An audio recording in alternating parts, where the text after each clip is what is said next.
번아웃을 안 느껴보시는 분 계시냐? 네. 이것도 이제 꼭 한 분 정도 손드시는 경우가 있습니다. 그분도 CEO신가요? 네, 네. 눈치 챙기셔야 돼요. 네, 네. 대표님 눈치 챙기셔야 돼. 근데 대부분 안 들죠. 왜냐면 사실 번아웃은 병이 아닙니다, 실제로. 네. 직장 생활을 하는데 번아웃을 경험 안 했다? 제 입장에서는 놀았다? 라고밖에. 그렇지 않고는 열심히 산 날일수록 더 지침을 느낄 수밖에 없죠. 그래서 제가 방송 처음부터 무기력하다 말씀을 드린 게 무기력이 정상이라는 거죠. 열심히 살았기 때문에 우리가 뛰는 운동장은 다 다르지만 나의 지침은 결코 나약함이 아니라 최선을 다했기 때문이다. 번아웃 예방이란 단어가 전 좀 잘못됐다 생각합니다. 그건 마치 스마트폰을 산 후 한 번도 충전하라고 계속 쓸 게로 들리거든요. 열심히 살면 실제로 지칩니다. 좀 재충전해라. 요 정도의 신호로만 느끼면 되지. 그걸 너무 난 루저야, 난 유리 멘탈이야, 내 인생은 망했어. 뭐 이렇게 증폭을 시킬 필요가 없다는 거죠. 아니 집에서도 어떤 부모님의 혹시라도 이런 무기력함이 집안에 있는 아이들에게도 또 영향을 미칠 수도 있으니까요. 네. 그렇죠. 네네. 그래서 전 제일 중요한 게 모델링이라고 생각합니다. 나는 불행하지만 너라도 행복해야지. 이거는 정말 모두가 슬픈 이야기 아닌가 싶습니다. 해외 통계긴 한데 이런 웃지 못할 우픈 통계를 제가 하나 보았습니다. 어린 아이들한테 물어봤습니다. 부모한테 원하는 게 뭐니? 그리고 부모님들께 뭐라고 답이 나왔을 것 같아요?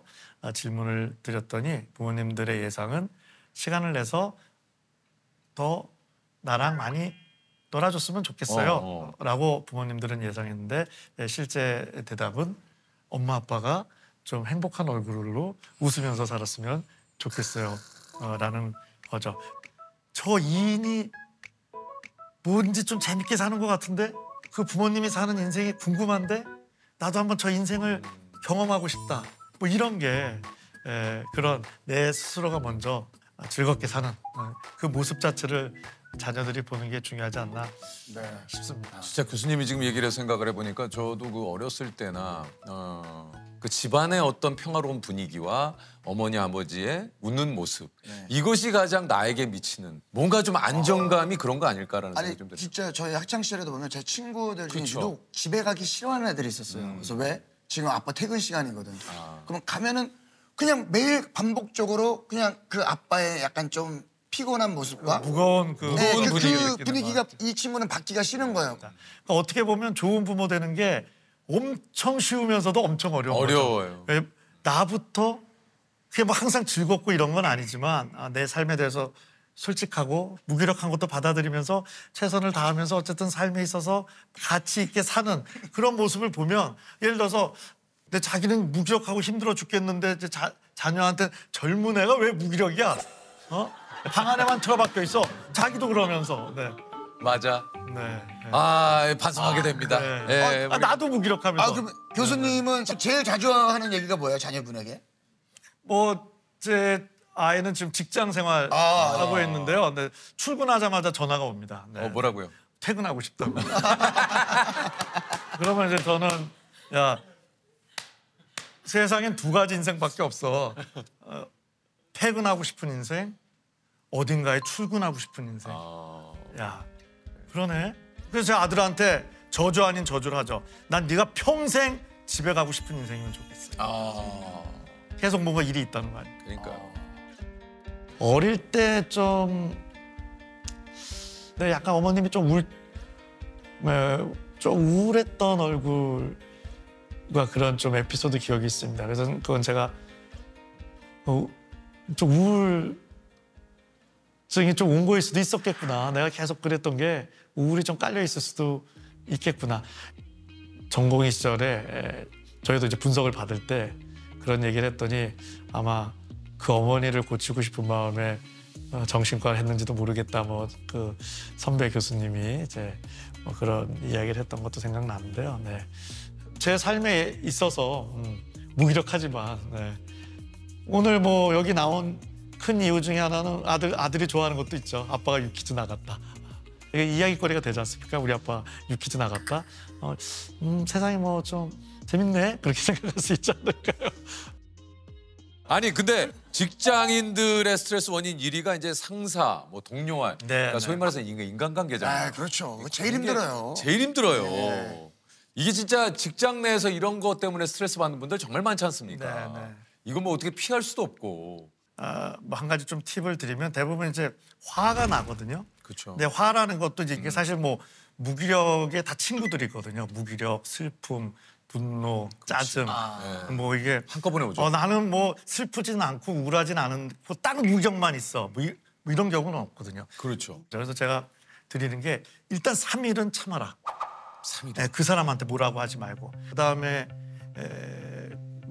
그 사람이 얼마나 좀 소중한 존재인지 생각해야 하라는 거죠. 사실 분노에 대한 소통은 나도 망가지는 거기 때문에 소중한 사람한테만 해야 되는 겁니다. 근데 정말 소중한 사람이라면 분노를 좀 누그러뜨리고 너한테 이런 장점도 있는데 이건 좀 아니었어. 그것 때문에 내가 좀 화가 났는데 어떻게 생각해? 뭐 이런 대화를 나누라는 거죠. 의외로 그렇게 하면은 받아들이는 사람이 많습니다. 근데 안 받아들인다? 그럼 그 사람은 그냥 꼽혀치면 되죠. 그 사람은 나의 이런 맞아요. 진심 어린. 근데 모든 사람한테 이러지는 마시라는 거죠. 그렇죠. 왜냐하면 우리의 에너지는 소중하기 때문에 그럴 가치가 맞아요. 없다면 그 사람이 꼭 나쁜 사람은 아니어도 나랑 영 안 맞을 수 있는 사람이거든요. 근데 그게 진짜 연습을 많이 해야 되는 것 같아요. 이게 흔히들 그 얘기 많이 하잖아요. 그릇을 좀 키워라. 네네. 내 그릇을 좀 키우면 그만큼 많이 담을 수가 있는데 누군가의 행동을 너무 그거를 예민하게 받아들이지 마라. 이것도 어떻게 보면 그릇 차이가 될 수도 있는 거잖아요. 그러니까 우리가 쓰는 용어 하나하나가 중요한데요. 이게 정답이 있는 건 아닌데 전 그릇 별로 마음에 안 듭니다. 아, 그래요? 네네. 왜냐하면 그릇을 쓴다는 것 자체가 뭐 내가 좀 작게 느껴지잖아요. 그 예민하다는 표현 좀 많이 쓰셨는데 그것도 뭐 나쁜 단어는 아니지만 저는 바꿔드립니다. 어떻게 네. 바꿔요? 섬세하다로. 섬세하다. 네. 예민의 반대는 안정이 아닙니다. 무딘 거지. 섬세한 거와 무딘 것 중에 하나를 선택해라. 저는 섬세함을 선택하겠습니다. 네. 굉장히 좋네요. 그치. 우리 윤우님이 유재성님이 안정적이지만 무딜까요? 무디지 않죠. 엄청 예민하시죠. 맞아요. 그러니까 맞아요. 이거 섬세하죠, 저도. 네, 섬세하시죠. 그러니까 예민하다 그랬나요? 죄송합니다. 선생님이 자꾸 예민하다고 쓰시는데. 무기력해서 그래서. 네, 그래서 섬세하신 거죠. 섬세하다. 네. 그릇이라는 얘기 쓰지 말고 네. 자꾸 그릇을 넓히자 이런 거를 안 하시면 어떨까? 그 그릇 말고 어떤 게 용어가 좋을까요? 있습니까? 세숫대야? 장바구니? 난 최신형 섬세한 마인드의 소유자야. 난 고성능이야. 고성능. 고성능이 근데 더 잘 지쳐. 그래서 잘 케어해줘야 돼. 예민해서 무뎌지고 싶다라는 고민 많이 듣고 저도 예민한 편인데요. 뭐 삼성에서 뭐 GS 뭐 그야말로 뭐 대기업 뭐 그런 임원분들도 다 섬세하죠. 그 안에 이제 디테일이 있는 거죠. 오너분들 중에 뭐 어떤 사업체를 사겠다는 사람이 있는데 정리를 해야 될지 이런 거를 진심으로 저한테 묻는 분들도 있습니다. 네. 저는 근데 이제 일단 무조건 말리죠. 네. 나중에 그렇게 하시더라도 지금 무기력한 시대인데 큰 결정은 또 많이 요구되는 상황이어서 지쳤을 때는 중요한 결정을 좀 뒤로 미루는 거로 추천드리고 싶습니다. 이게 이제 무기력을 나아지게 하는 방법 구체적으로 조금 좀 얘기를 좀 해주시면 뭡니까? 네. 저도 이제 무기력하다 보니 도움 많이 받았던 게 오늘 하루만 버티기. 네. 이 버티자를 전 영어로 액티브라고.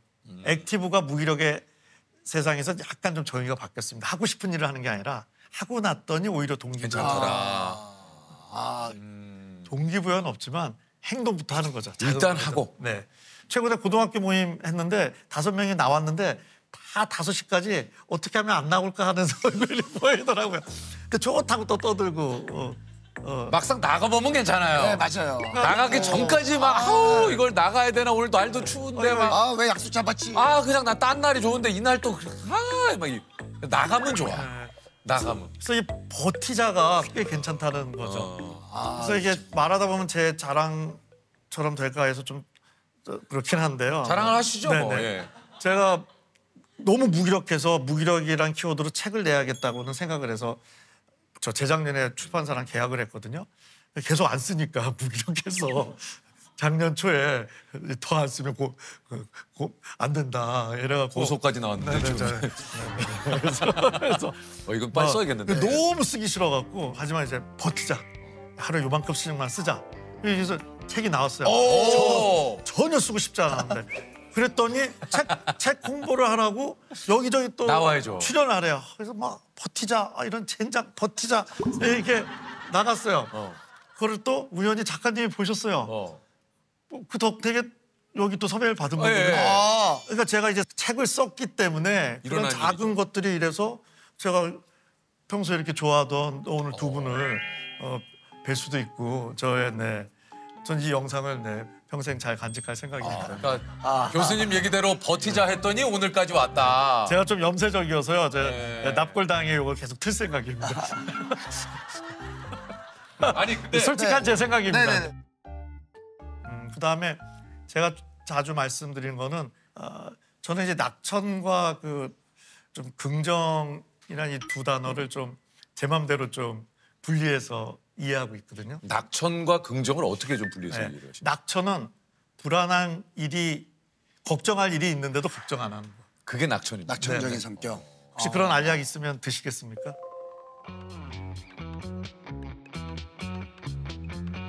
아니요. 네. 저는 먹겠습니다. 저도 저는 그냥 근본적으로 해결이 안 되는데 그냥 낙천적인 기분만 느끼는 거 별로 것 같은데. 네. 역시 훌륭하세요.